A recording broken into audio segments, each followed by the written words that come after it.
C'è solo salame. Andrà benissimo. Valeria è in casa? Sì, belletta, la signorina.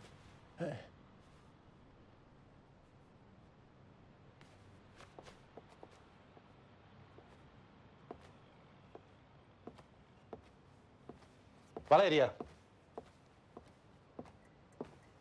Amore, Sì? prepara le valigie, si parte finalmente.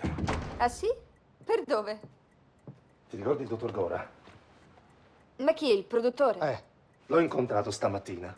Mi dice: ma quando è che avremo il piacere di vedere Valeria Vinci in uno spettacolo tutto suo? Ma davvero ti ha detto così? Te lo giuro. Lo sai che cosa sono riuscito a strappargli?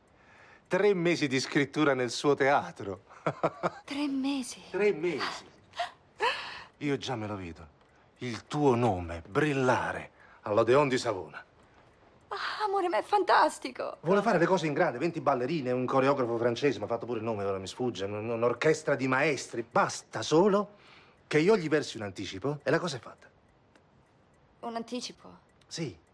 Ma come? Lui ci vuole e dobbiamo pagare noi?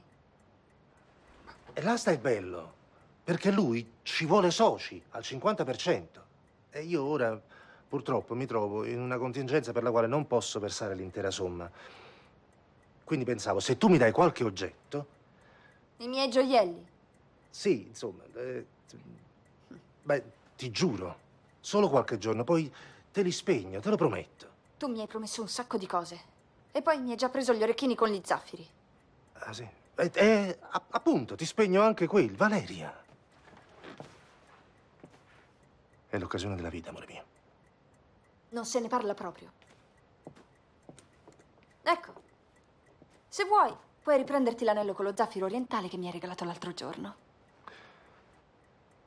È un pezzo unico, inimitabile.